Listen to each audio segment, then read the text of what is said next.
It began with a bathroom door. Not a scream in the night, not footsteps crossing an empty room, not a figure standing at the end of the bed, just a locked door, a few feet away, and a handle slowly moving downward. The person inside called out, expecting it to be their sister, but no one answered. And that was not the only strange thing that happened. There would be a missing wooden spoon, a Bluetooth speaker that seemed to switch itself on in the dark, announcing, "I am now in control." And in a motel room far from home, a woman who may have been a dream or sleep paralysis, or something else, sitting gently on the edge of the bed. Summer's a gift. The gift of days that last a little longer. A brighter state of mind. So gift yourself a new Kia at the Kia Summer Sticker Sales Event. With specially tagged vehicles including the Sorrento, Sportage, Carnival, as well as the Niro Hybrid. All backed by a 10-year, 100,000-mile limited powertrain warranty. So the gift of summer can keep on giving for summers to come. Kia, movement that inspires. Call 800-333-4KIA for details. Always drive safely. Event ends 7/6/26. See dealer for warranty details.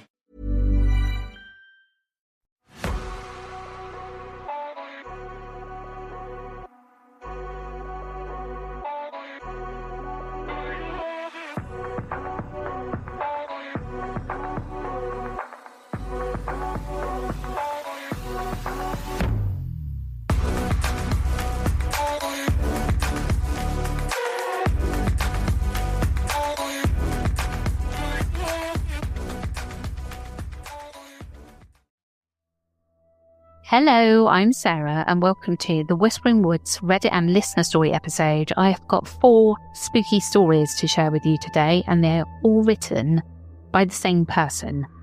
I'll get straight into them. Are you ready for the first story? The locked bathroom door. I was in the restroom getting ready to take a shower when I noticed movement from the corner of my eye. At first it was just a small shift in my peripheral vision, the kind of thing you almost ignore.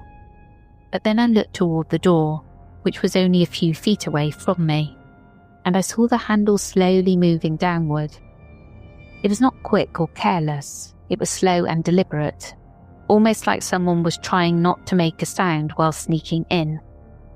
The door was locked, so my first thought was that it had to be my sister. Her room was right across from the restroom, so I assumed she needed to get in and use the bathroom.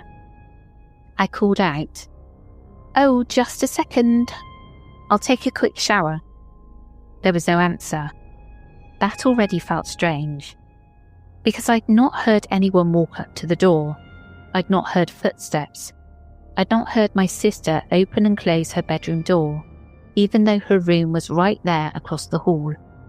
The only thing I saw was the handle slowly rising back into place after I spoke, as if whoever had been pressing it down had carefully let it go. I tried to brush it off. I told myself it was nothing, got into the shower and pushed it out of my mind. After I finished and left the restroom, I knocked on my sister's door and told her she could use the bathroom now. She turned around from her desk and looked at me like she had no idea what I was talking about. "What do you mean?" she asked. I was confused and said something like, "Why were you trying to get into the restroom if you didn't need anything?" She told me she'd never touched the door. She'd been sitting at her desk the entire time. And this is important to mention.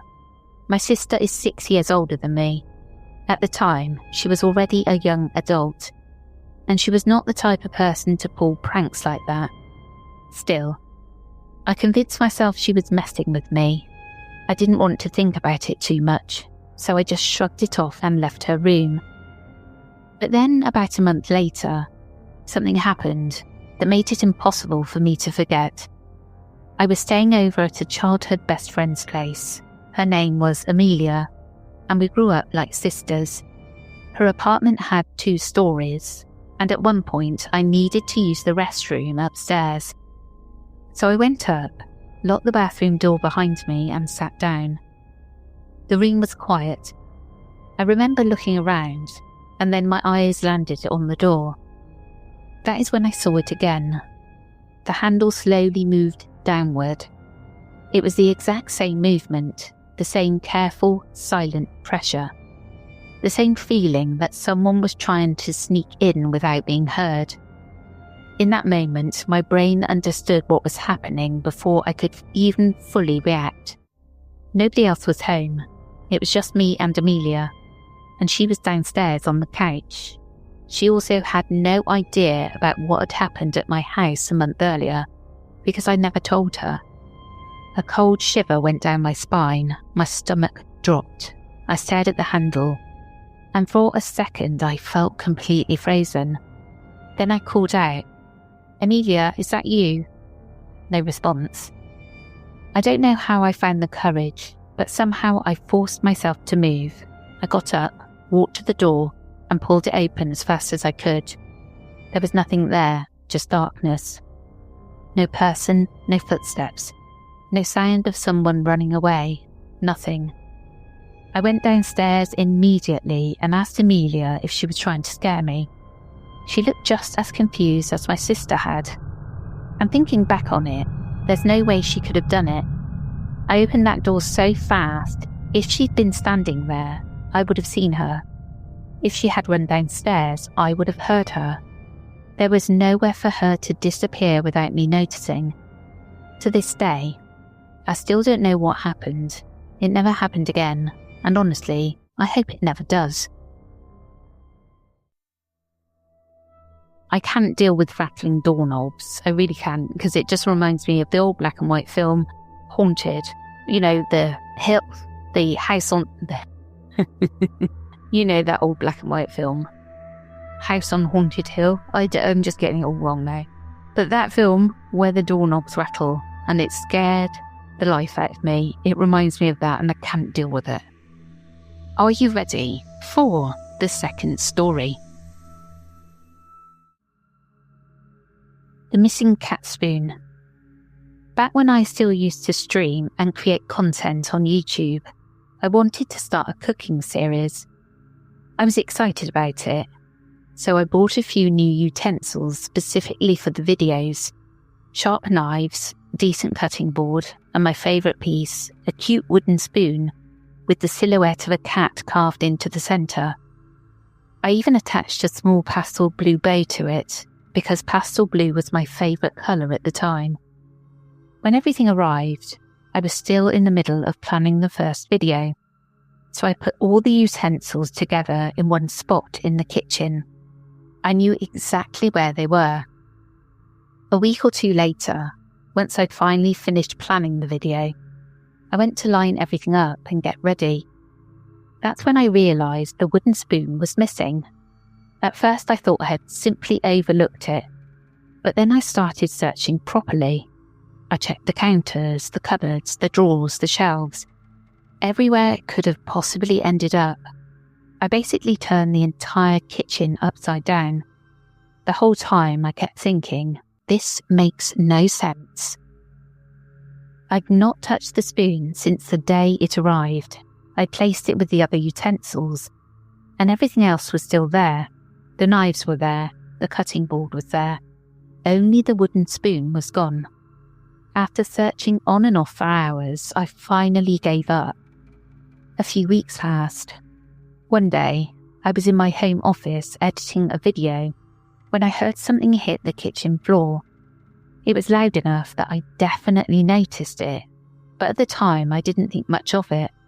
Things fall sometimes, and I was focused on editing, so I didn't go check right away. A few hours later, I decided to grab something to eat. I walked to the kitchen, opened the door and stopped. The missing wooden spoon was lying in the middle of the kitchen floor. You should have seen my face. I just stood there for a moment, staring at it. Then I knelt down and looked at it up close, because I genuinely could not believe what I was seeing. It was the same spoon, the cat carving, the little pastel blue bow, the exact utensil I had searched for so obsessively weeks earlier. I had so many questions. even if I somehow missed it during my search, which already felt impossible. How did it end up in the middle of the kitchen floor? I remember cleaning that kitchen thoroughly that day. It was not on the counter. It was not on a shelf. It was not leaning against anything. It was nowhere. And why that spoon? Out of all the utensils, why the one I liked the most? I still don't have an explanation for it. It was such a small thing, but the way it happened felt so specific that it stayed with me.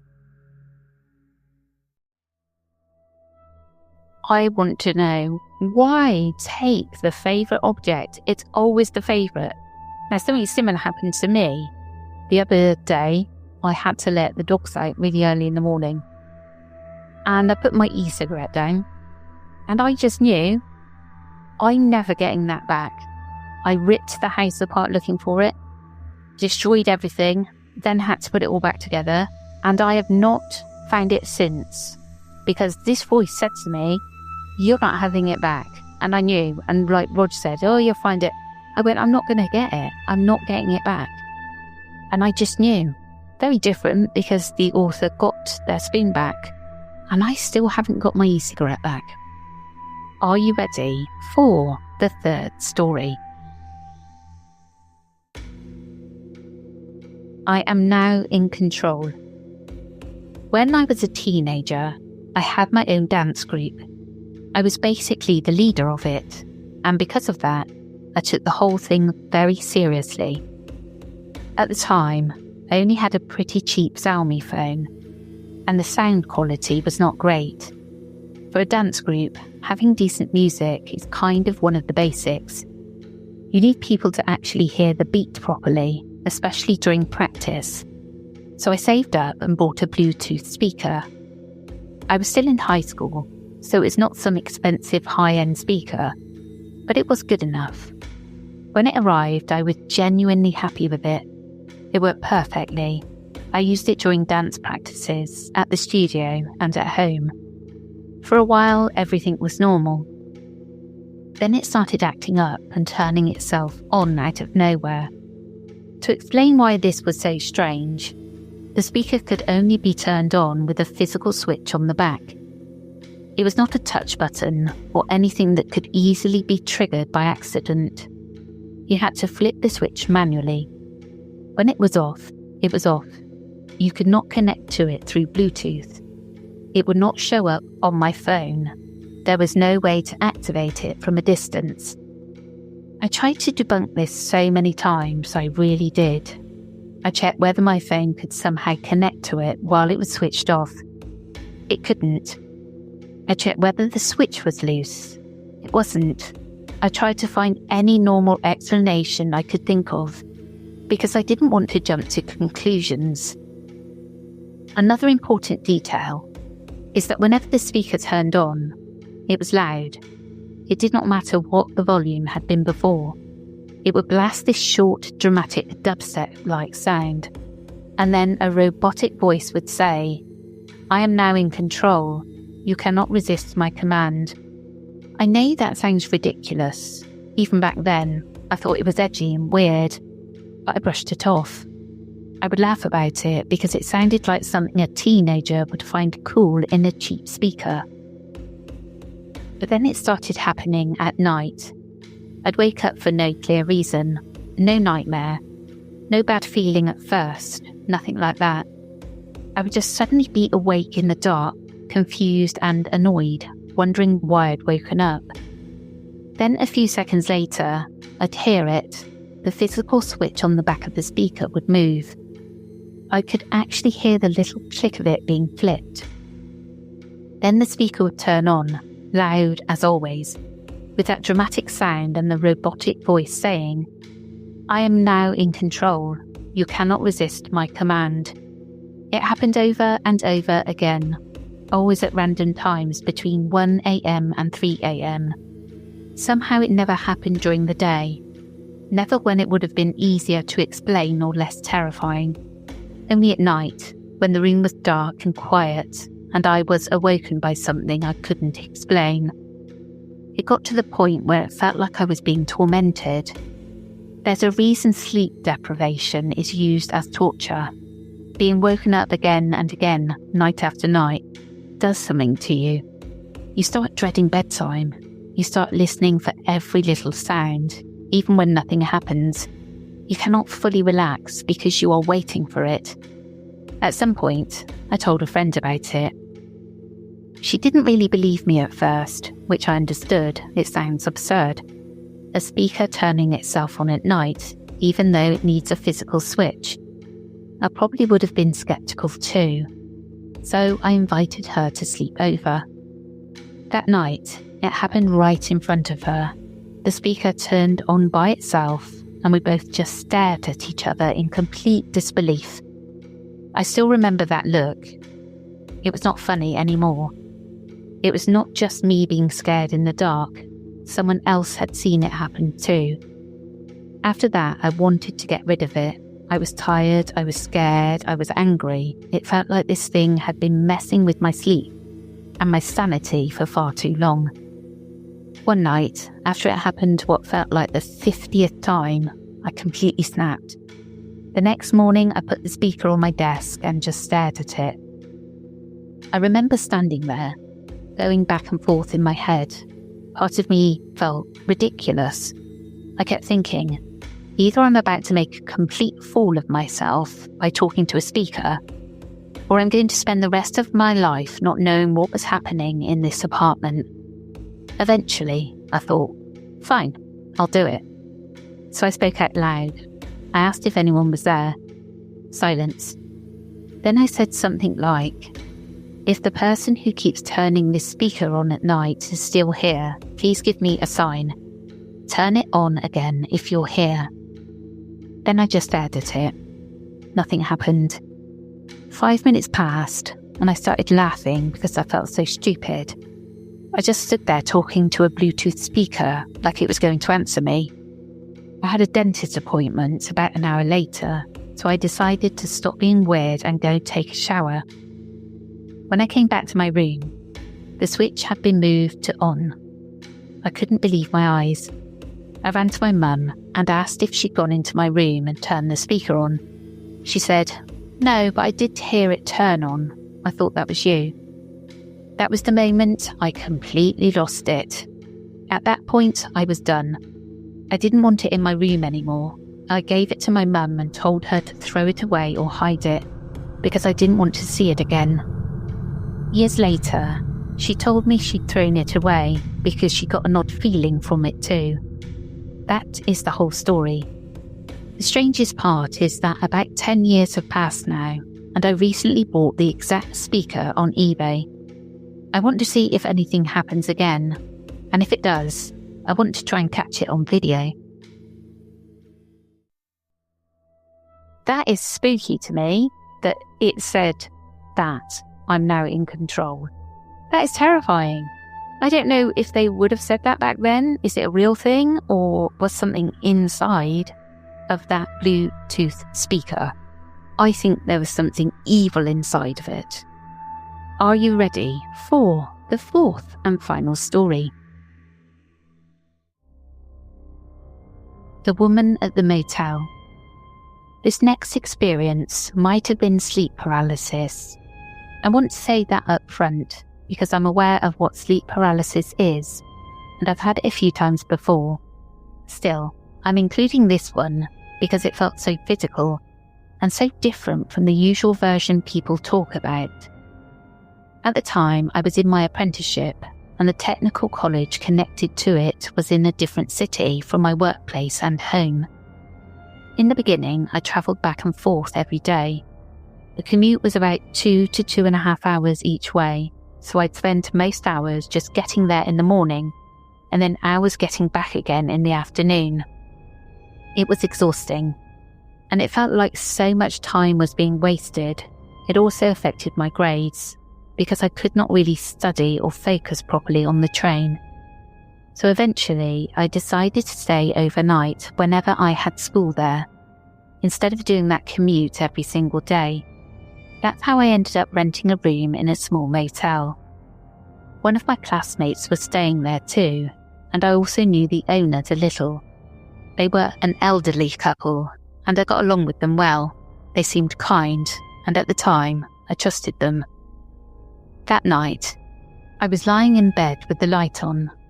I cannot sleep in complete darkness anymore because of the things I have experienced. So there was a lamp on in the room. I was lying on my side, not on my back, which stood out to me later because I know sleep paralysis often happens when people are sleeping on their backs. At some point, I heard someone enter the room. I don't remember if I heard a key in the lock first, but I remember hearing the door open, then I heard it close. That woke me up enough for me to become aware of the room, but my first thought was not paranormal at all. I thought it had been one of the owners. They are an elderly couple I would always chat with in the morning. I thought maybe they'd entered the wrong room by accident. Maybe they needed something and made a mistake. I remember lying there, wondering if it was the man or the woman, and why they would come in at that hour.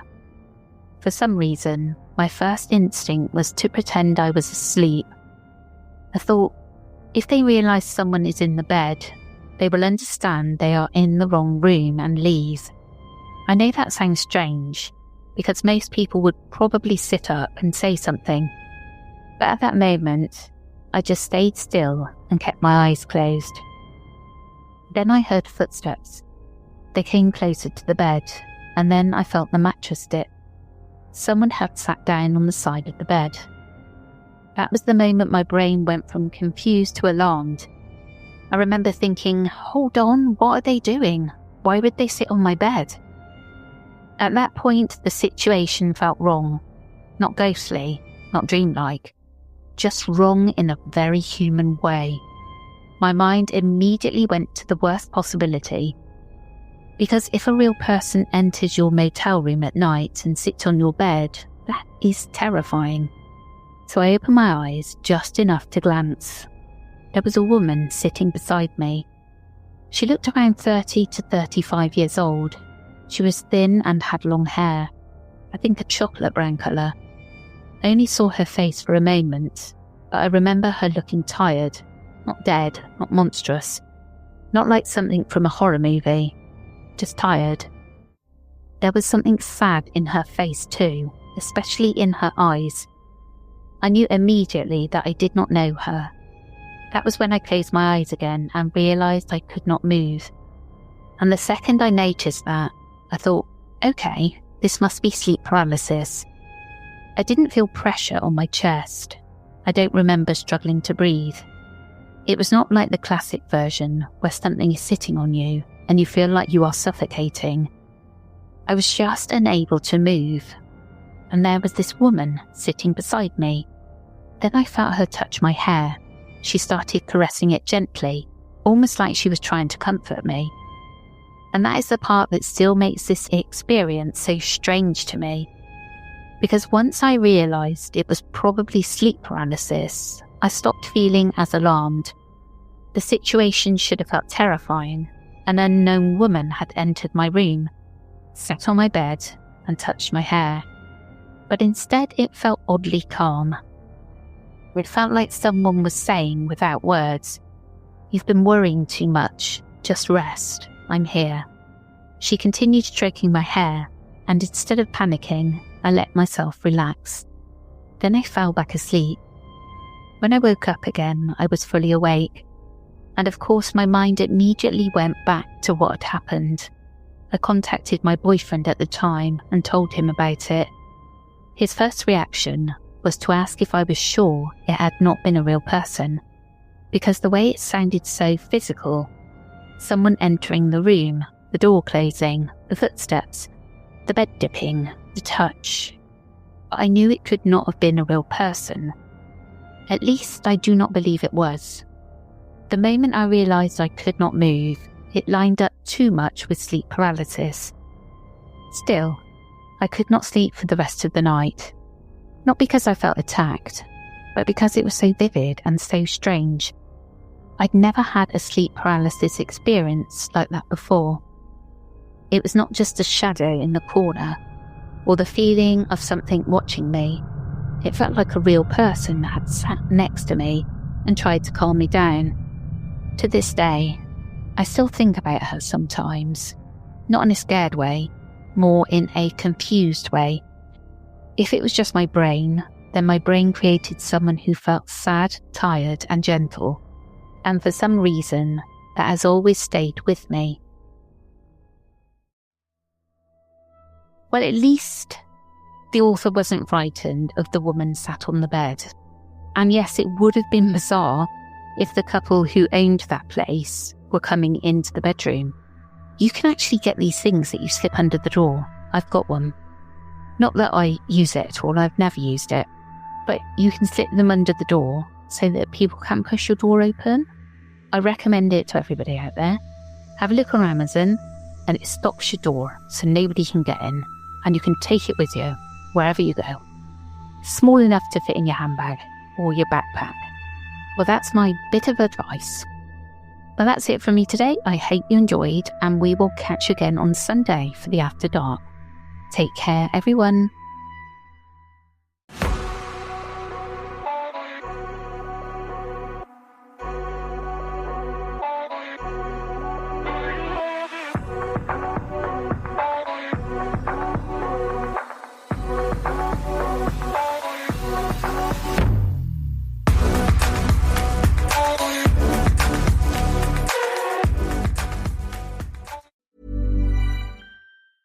Every wireless service comes with a cost, right? Wrong. The Text Now app lets you do your thing for free. Get real talk, real text, and 5G data for must-have apps with no monthly bill. Need more data? Add it right from the app. Done? Go back to free. No long-term contracts, no pressure, no surprises. Just wireless that works around you. Text Now. We've got your back.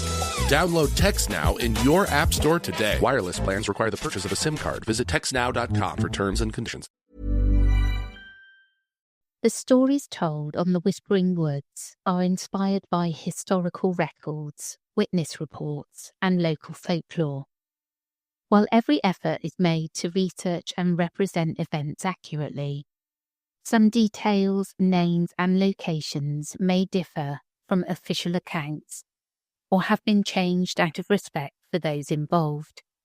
These episodes are created for storytelling and entertainment purposes and should not be considered definitive fact or investigative journalism.